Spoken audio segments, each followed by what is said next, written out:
The wind screamed across the Arizona frontier like something alive, ripping through the canyon passes, tearing at the frozen earth, swallowing every sound except the mournful groan of the storm. Snow had no mercy here. It fell sideways, heavy and sharp, burying the world in a white silence that felt more like a warning than peace. Inside a small wooden cabin on the edge of nowhere, Samuel Walker sat alone. The fire in his hearth had nearly died, and so had everything else in his life. A widowed cowboy, a man who once believed the land could be tamed by patience and strength, now reduced to a shadow shaped by grief. His wife was gone, their unborn child never saw daylight, and the ranch outside had become less a home and more a memory that refused to fade. Samuel stared into the dying flames as if waiting for them to speak. Then a sound faint, almost swallowed by the storm, a cry. He froze. His breath tightened in his chest as the sound came again, sharp, fragile, unmistakably human. A baby. Samuel stood slowly, boots pressing into the wooden floorboards that creaked like old bones. His hand instinctively reached for the revolver on the wall, not out of aggression but habit. Out here, everything strange meant danger. He stepped toward the door, another cry closer now. His heart pounded harder. Samuel opened the door. The world outside hit him like a blade. White storm, frozen wind, darkness bleeding into snow. And there, just beyond the threshold, a basket half buried in snow. Inside it, a newborn baby girl wrapped in a thin, worn blanket, her tiny face red from the cold, lips trembling, fighting for breath. But she was not alone beside the basket. A woman collapsed, barely conscious. Her dark hair clung to her face. Frozen with ice, her clothes were torn, soaked with blood at the shoulder. Her hands still tried weakly to shield the baby from the storm. Even as her body gave up on itself, Samuel stepped forward instinctively, then stopped. The wind howled like it wanted to push him back inside. The woman's eyes fluttered open. Fear, exhaustion, desperation. She tried to speak, but only a broken whisper escaped her lips. Please, that one word carried everything. Samuel looked at the baby, then at the woman, then at the endless, white wasteland that would kill them both within minutes. This was the frontier's oldest law. Survival always came first. Helping strangers meant in fighting death. He knew that he had lived by that truth for years. But something inside him, something buried under grief and silence, refused to accept it this time. The baby let out another weak cry, and Samuel's expression shifted, not soft, not kind, but conflicted, like a man standing at the edge of a moral cliff. He stepped forward, lifted the basket carefully, and pulled it inside. The wind tried to steal it back. He fought it and won. Then he turned to the woman. She was slipping away. Samuel hesitated. A long, painful second passed. Then he bent down, lifted her carefully into his arms. She was lighter than she should have been. Too close to death, the door slammed shut behind him. Silence returned, but it wasn't empty anymore. Inside the cabin, the fire suddenly felt different, like it had been waiting for this moment. Samuel added wood to the fire. The flames rose higher, and in their glow, shadows of 3 lives flickered across the walls. A broken man, a dying woman, and a child who did not yet know she had already changed everything. The storm outside kept raging, but inside the cabin, something had begun. The storm had passed, but the silence it left behind felt heavier than the wind. Morning broke over the Arizona frontier in pale gold light, spilling across frozen fields and a ranch that no longer felt empty. Inside the wooden cabin, the fire crackled softly like it had learned to breathe again, and beside it 3 lives now shared the same fragile space. The woman woke first, her eyes fluttered open, scanning the unfamiliar ceiling. The rough wooden beams, the smell of smoke and old leather. Fear came first, then memory, then pain. Samuel stood near the door, watching silently. He didn't move toward her, not yet out here. Trust was earned slowly and sometimes never at all. The woman's lips trembled. "Where am I?" Her voice was broken, but steady enough to carry strength beneath exhaustion. Samuel answered simply, "My ranch." A long pause, then she looked down, the baby safe breathing. Her entire body softened, as if the weight of the world had shifted just slightly off her chest. She reached out instinctively, holding the child close.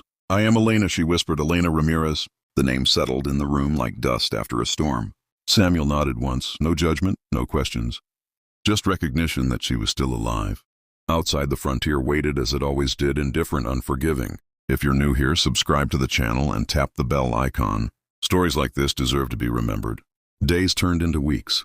Elena did not leave. Not because she had nowhere to go, but because leaving meant death for her child. Samuel never asked her to stay, but he never asked her to leave either. That silence between them became its own language. Elena recovered slowly, her body healed, but her eyes stayed sharp. Always watching, always calculating danger. One evening, Samuel found her outside the barn, struggling to fix a broken fence post. "You shouldn't be doing that," he said. Elena didn't look at him. "If I stop walking, I stop living." There was something in her tone. Something called from survival, not comfort. Samuel said nothing, but he walked over and helped her anyway. Their hands touched briefly on the same wood.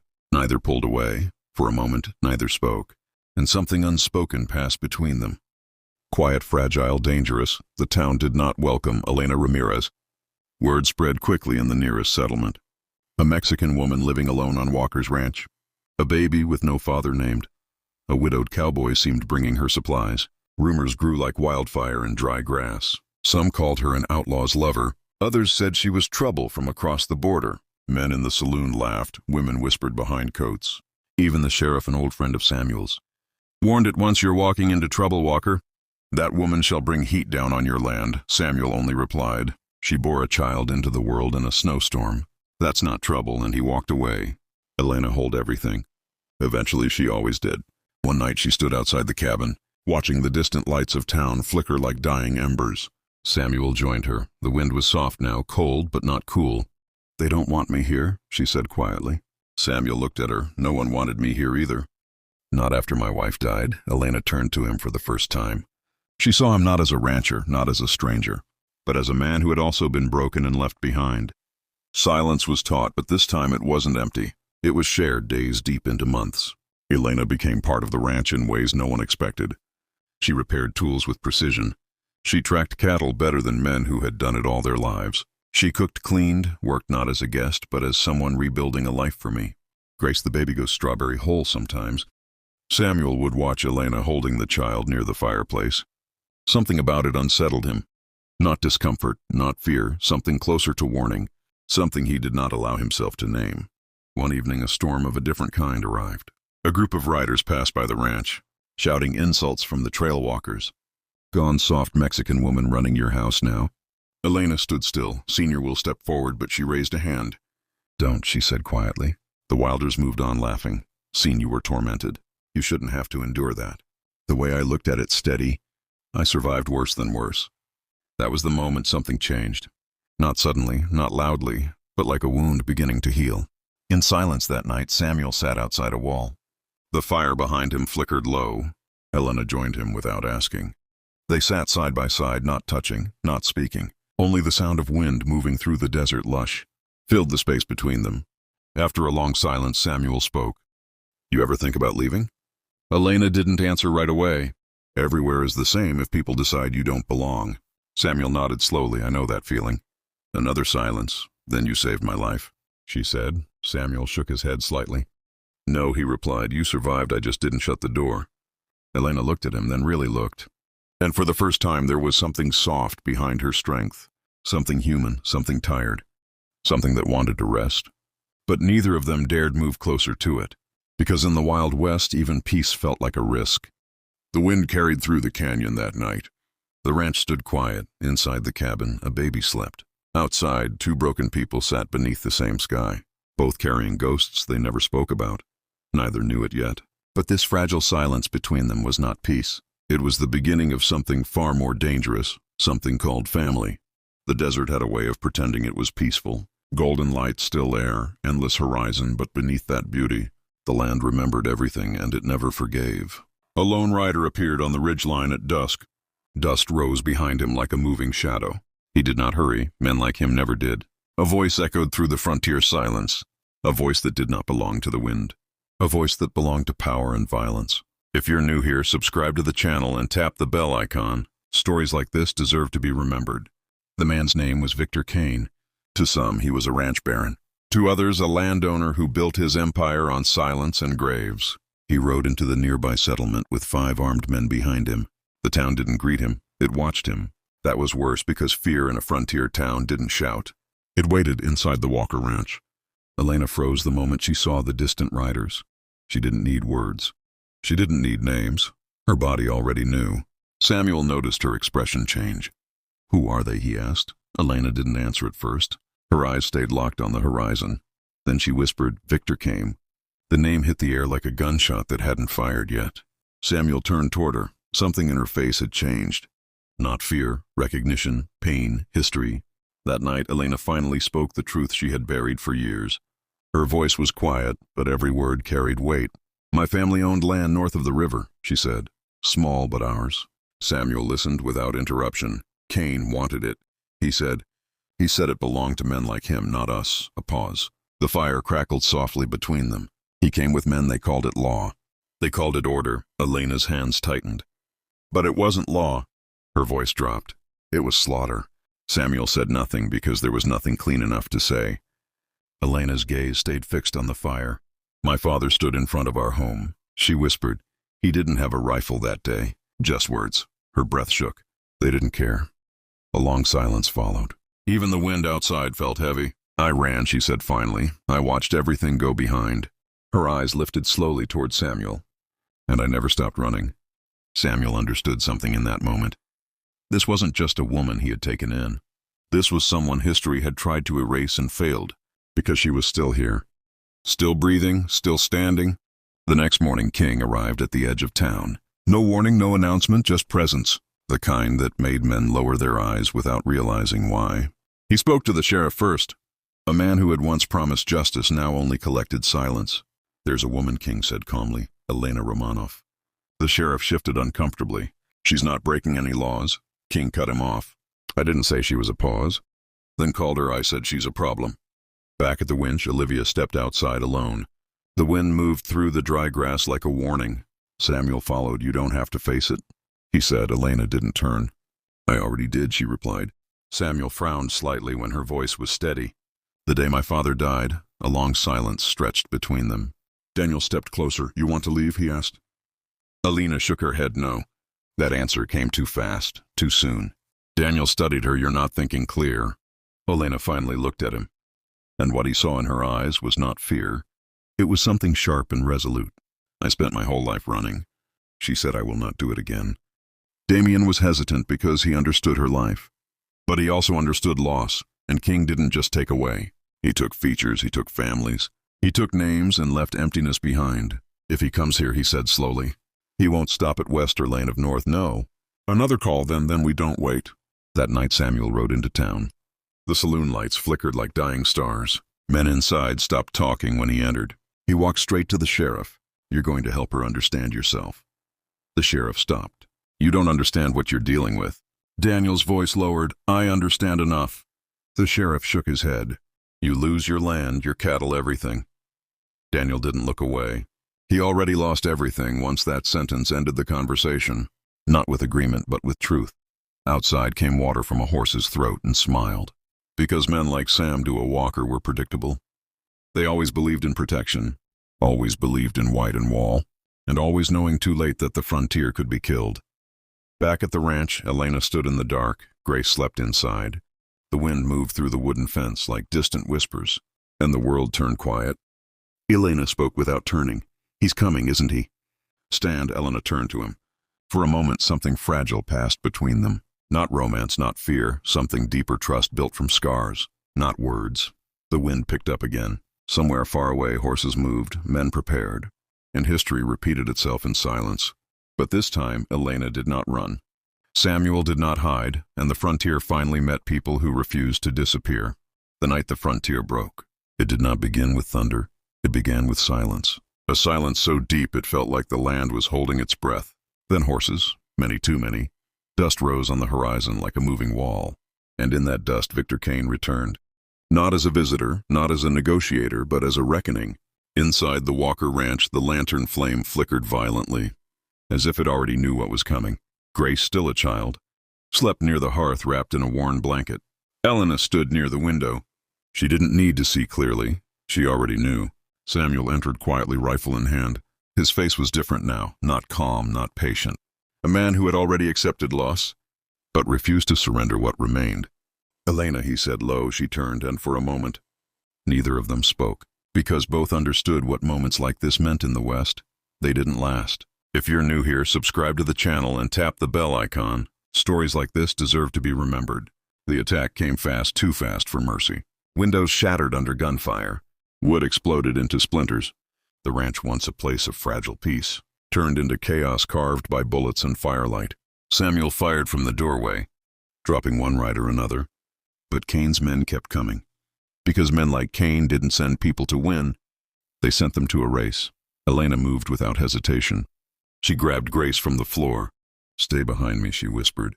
Her voice was calm, too calm, the calm of someone who had already survived the worst version of this night once before and knew it was returning. A shot rang out, wood burst near the cradle. Samuel shouted something lost in the noise. Elena didn't wait, she ran outside. Chaos swallowed the ranch. Fire spread through dry timber. Smoke turned the moon into a fading ghost. Grace cried in Elena's arms. Elena didn't stop moving. She crossed the yard toward the barn, and then a shot cracked through the night. Elena staggered. Time slowed. Not dramatically, not magically, just painfully human. She looked down.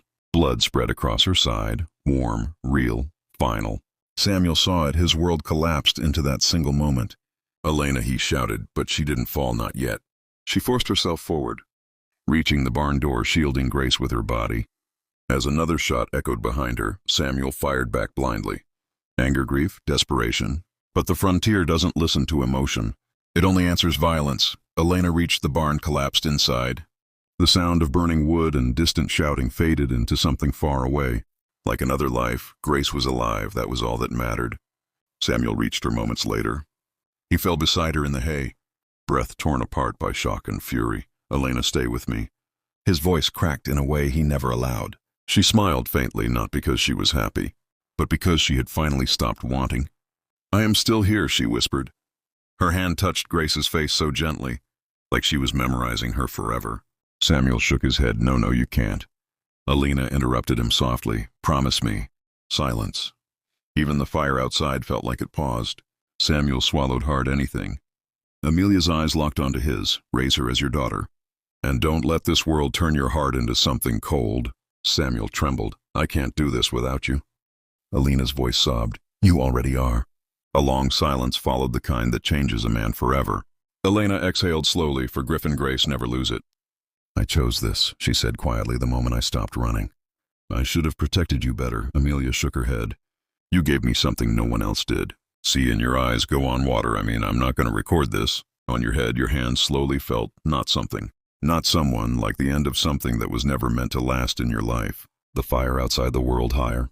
And the world moved on, not speaking, not moving. Just believing in a moment that no longer existed. In months, in years. The wait was so long, but it was never the same. Samuel, we don't everything with his own hands.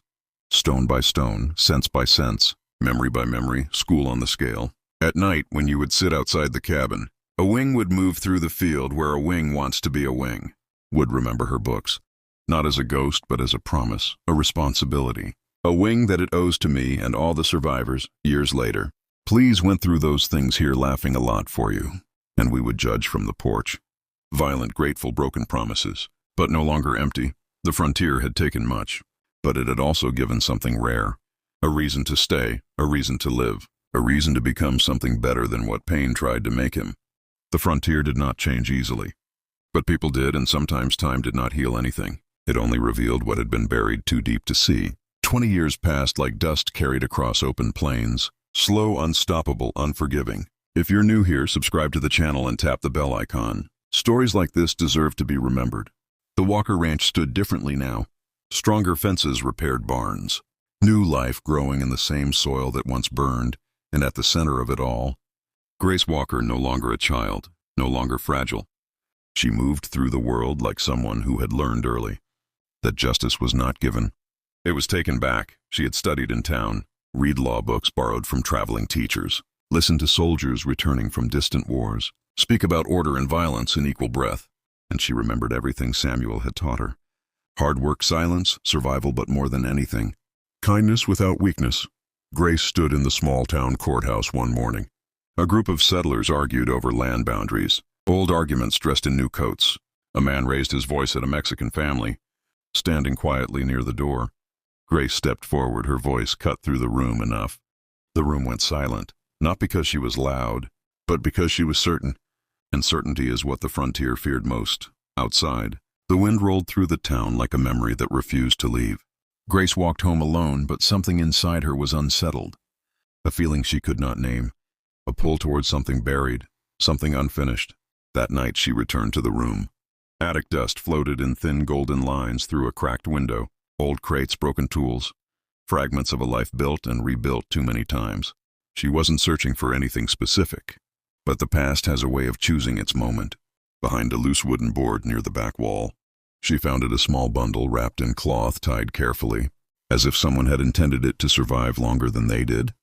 Her breath slowed, her hands trembled slightly as she opened it. Letters, dozens of them, all written in the same delicate hand. Elena Ramirez Grace sat on the floor. Silence wrapped around her. She began to read, at first simple words. Hope, fear, gratitude, then deeper truths begin to emerge. Stories of the attack, Victor Kane, the fire, the sacrifice in Samuel. Each letter revealed pieces she had never known. Not just what happened, but what was given. Elena wrote of Samuel not as a stranger, but as a man who carried more pain than he ever spoke aloud. A man who chose her life over his own peace. A man who became a father not by blood but by loss. Grace's hands tightened around the paper.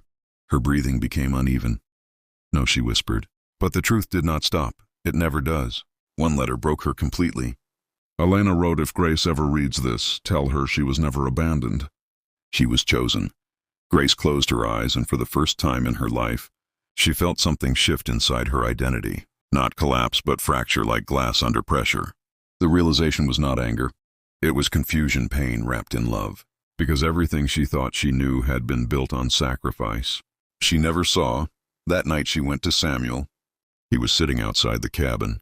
Still quiet, older than she remembered. Noticing the fire beside him flickered weakly, as if it was also growing tired. Samuel didn't turn immediately. He already knew she had discovered something he always knew. Grace stood in front of him. Her voice barely held together. Why didn't you tell me? A long silence followed the kind Samuel had lived in most of his life. Finally he spoke. Because you were already whole. Grace shook her head. No, I wasn't your blood. Samuel looked at her then, and in his eyes there was no denial. Only truth. I know. The walls fell between them like dust. Heavy, final, unavoidable. Grace stepped back slightly. Her voice cracked. Then what was I? Samuel's answer came slowly. You were everything I had left worth protecting. Silence again, but this time it was hope. Samuel's hand trembled slightly as he adjusted his coat. Grace noticed something, not immediately, but enough: the way he held his side, the way he avoided standing too quickly, the way his breath sometimes stopped. Halfway through a sentence. You're sick, she said quietly. Samuel didn't respond. That was enough. Grace chuckled. No, you don't get to do that. Samuel gave a faint, tired smile. I didn't plan it. The wind moved through the leaves slowly, like time passing without permission. Grace sat beside him now, not angry anymore, not confused, just afraid. Afraid of losing the only constant she had ever known. You should have told me. Senior looked forward. Would it have changed anything? Grace hesitated and realized the truth. No, wouldn't have. A long silence settled over them. The kind that only comes before endings begin to show their shape. Samuel spoke softly. You've done well. Grace looked at him sharply. That's not enough. Samuel nodded slowly. I know. The fire cracked somewhere in the distance. A coyote called across the plains. Life continued as if nothing important was happening, because it never knows when it is supposed to stop. Grace leaned closer, her voice barely audible. I'm not ready to lose you. Samuel didn't answer immediately. Then, neither was I when I lost everything else. A pause, then quieter. But loss doesn't ask permission. Grace closed her eyes, and for the first time, she understood something Elena must have known. Something Samuel had carried all along. Love in this world did not promise permanence, only meaning. The sun began to set beyond the ranch, painting the land in deep gold and fading red. Samuel stood slowly, using the fence for support. Grace reached for him instinctively, but stopped herself, because she understood now some things cannot be held back, only honored. As night approached, father and daughter sat in silence, not as strangers, not as blood, but as something far more fragile. Something earned, and above them, the frontier wind moved across the land that had taken so much, and given so little back except this, a bond that even time could not erase. The wind no longer roared across the frontier. It whispered like it was afraid to disturb what was already breaking. Samuel Walker sat by the window of the old ranch cabin, staring out at land he had once fought to protect, and now struggled to remember without pain. His hands trembled slightly, not from fear but from time. Time was no longer something he lived inside. It was something that was leaving him behind. If you're new here, subscribe to the channel and tap the bell icon. Stories like this deserve to be remembered. The ranch was quiet, too quiet. Even the cattle seemed to move more slowly, as if they understood something the world had not yet said aloud. Samuel coughed once into his handkerchief. He didn't hide it anymore. There was no point. His body was becoming honest in ways his words never had. Inside the house, Grace moved with calm precision. She was no longer the girl who once ran through these fields. She was something else now, stronger, measured, carrying a weight she had only recently learned how to name truth. Samuel stood slowly gripping the wooden frame of the wall. He looked around the ranch. Every corner held a memory. Elena's voice in the barn, a child's laughter near the fence, a fire that once destroyed everything and somehow built something new from its ashes. He whispered to himself, I didn't do enough. But the world had other plans for that belief. A few days later, riders began arriving in town, not armed, not threatening, but gathering, ranchers, lawmen, former enemies, even those who once called Samuel Walker a fool. For protecting what others abandoned, they came quietly, as if something larger than judgment was calling them. Grace had arranged it without telling him, without asking permission, because some truths do not need approval to exist. The old town square was transformed. Simple wooden stage, folding benches, dust hanging in warm afternoon light like suspended memory. The wind carried voices from every direction, but none louder than anticipation. Samuel arrived slowly, helped by Grace. He didn't understand why the town had gathered. He thought it was a misunderstanding or perhaps a final humiliation. He was wrong. Grace stood beside him, her expression steady, but her eyes carried something heavier. Love sharpened by time, more shaped by understanding. The crowd quieted when she stepped forward. Even the wind seemed to pause. She looked at the people gathered, then at Samuel, and finally she spoke. It was a winter night, she began. Her voice did not shake, not because she was on a flight, but because she had already survived everything that could break it. A man lived alone on the edge of the land. A pause, grieving, forgotten, quiet. Samuel's eyes lowered slightly because he recognized himself. In every word, Grace continued. One night a storm brought something to his door. A silent, a baby, a boy, and a dying woman. The crowd shifted slightly. Some leaned forward. Others already knew where this story was going. But none of them had heard it like this. Grace was gorgeous, who had no reason to help her. No law required her, no promise bound. Her arms lifted towards heaven. But he did anyway, and he was quite tired. He was not used to being poor yet. Not as a man, but as a child. But his voice grew stronger. He lost everything once before that night. What, instead of waiting at the light point, s'il vous plaît? You need to move to the square. No. We could try it, but not a lot. I'm going to school right now. Okay, good luck for it. Okay, good. Luck for it. Et quand je suis. Quitter le TikTok.